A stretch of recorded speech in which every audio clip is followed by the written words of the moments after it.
Thank you to Monarch Money for supporting PBS. Man, I'm having a tough time researching this new 2-cent script. Why? Well, you probably heard that Trump fired the head of the Bureau of Labor Statistics. Right, they published some job numbers that suggested the economy wasn't as strong as we thought, and he said they were rigged. But we rely on those numbers to understand where the economy is headed. I mean, in fact, you'd be hard-pressed to find an episode in our back catalog that didn't use the BLS as a source at least once. I mean, my whole lifetime, it's been the gold standard for unbiased, nonpartisan economic information. I mean, if I can't trust the BLS, how can I finish this script? How can we advise our clients? How can we plan for the future? Okay, calm down. There are other metrics for gauging the state of the economy. Other metrics? Well, what are they? Tell me, I need metrics. Well, I gotta warn you, they can get a little weird.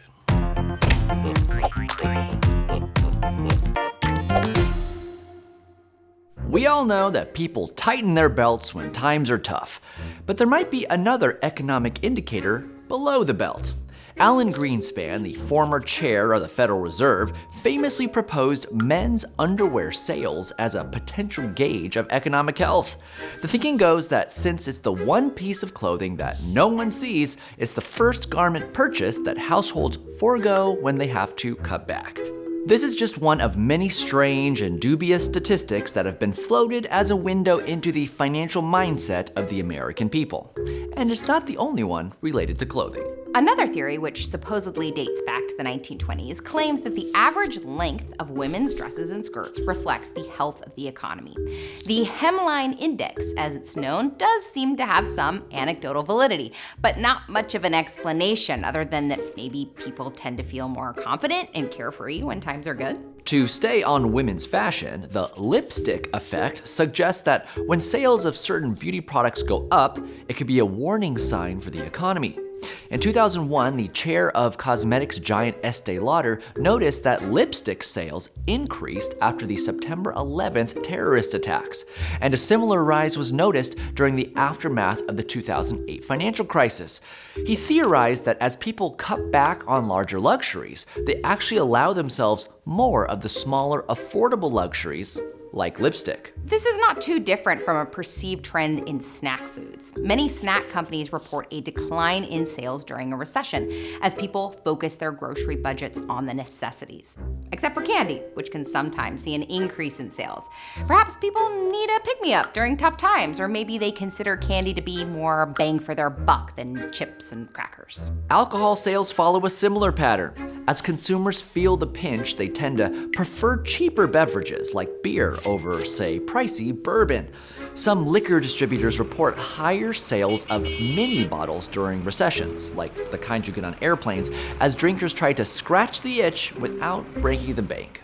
As long as we're talking vice, some claim that the income of exotic dancers can be used as an economic bellwether. The so-called stripper index implies that workers at gentlemen's clubs may feel a recession coming sooner than the rest of us, as their clients feel less inclined to make it rain. The ladies on those polls might be a little curvier than usual, however, thanks to a supposed preference among men for fuller-bodied women during recessions.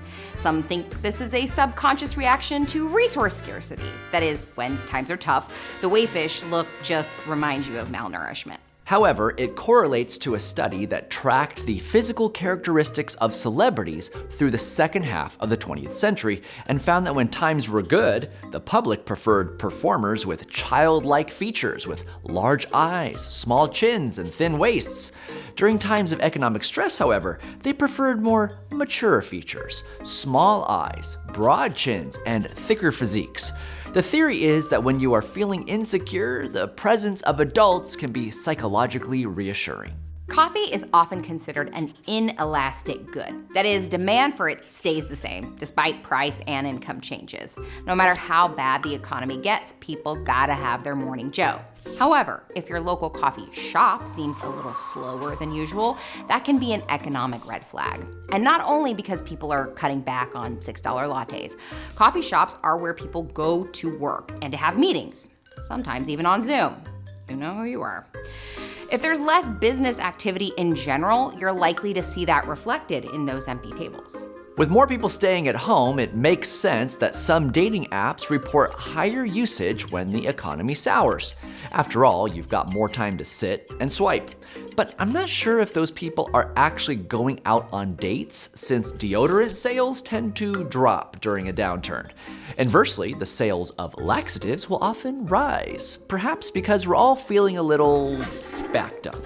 In 1999, British economist Andrew Lawrence proposed a correlation between economic downturns and the development of super tall buildings, known today as the skyscraper effect. The theory is that these kinds of mega projects get financed only when the economy is running super hot and ready for a bust. And there is some pretty persuasive evidence, like the completion of the Empire State Building at the beginning of the Great Depression, and the construction of both the World Trade Center and the Sears Tower, just before America suffered a decade of debilitating stagflation. Currently, there is a building project slated in Oklahoma City that will be the tallest skyscraper in the US. And here in Austin, construction is in the final stages on what is now the tallest building in Texas. But we're not about to convert our stocks to gold just yet, because the skyscraper index and all these other metrics are hardly reliable enough to base financial decisions on. Not only is the data difficult to compile, how much of an exotic dancer's income is actually reported, but there can be countless other variables that influence trends. Alcohol and snack sales may be falling because people are trying to be healthier, and maybe Timothée Chalamet and Anya Taylor-Joy are famous because of their immense talent, not their immense eyeballs. Most of these metrics are anecdotal at best, and while they may be fun to consider, they are no match for the kind of rigorously collected and analyzed data produced by the Bureau of Labor Statistics. It's often referred to as a public good because it's of great practical value and available for free to anyone who wants it, from policymakers to small business owners, Wall Street stockbrokers to ordinary Americans wondering if it's a good time to buy a house. That's why it would be such a loss if organizations like the BLS and the Census Bureau came to be regarded as biased or unreliable. Other countries that were suspected of meddling with their economic data suffered serious consequences. In 2007, the Argentinian government fired a top statistician for reporting sharply rising inflation and replaced her with a political loyalist who published much rosier numbers. Not only did the Argentinian people not buy it, but global investors shunned the country, rightly worried they couldn't do business in the dark. Similarly, Greece admitted to falsifying their economic data in 2004 in order to join the European Union. As a result, lenders charged them exorbitant borrowing fees, and they had to institute severe austerity measures that led to widespread protests and riots. Could the same thing happen here? Most economists agree that it would be very difficult for any director to rig the BLS numbers because they are compiled by a vast team of nonpartisan employees. However, if the Bureau underwent the same kind of large-scale workforce purge as other government agencies, some think the data could, over time, end up being influenced by politics. At the end of the day, even the suggestion of bias can do damage, since it can create the kind of insecurity and murkiness that stifles growth. For now, official US data on the economy is still as reliable a metric as you can find. But in the future, if you happen to see an economist measuring women's skirts, it might be time to worry. And maybe call the police. And that's our 2 cents. Thank you to Monarch Money for supporting PBS. Monarch Money is a subscription-based financial management app that consolidates all your accounts, banking, credit cards, loans, and investments into a single and customizable dashboard. It helps users track spending, create budgets, monitor net worth, and collaborate with household members or advisors without ads. Monarch also offers cash flow projections that illustrate how current decisions can impact long-term objectives.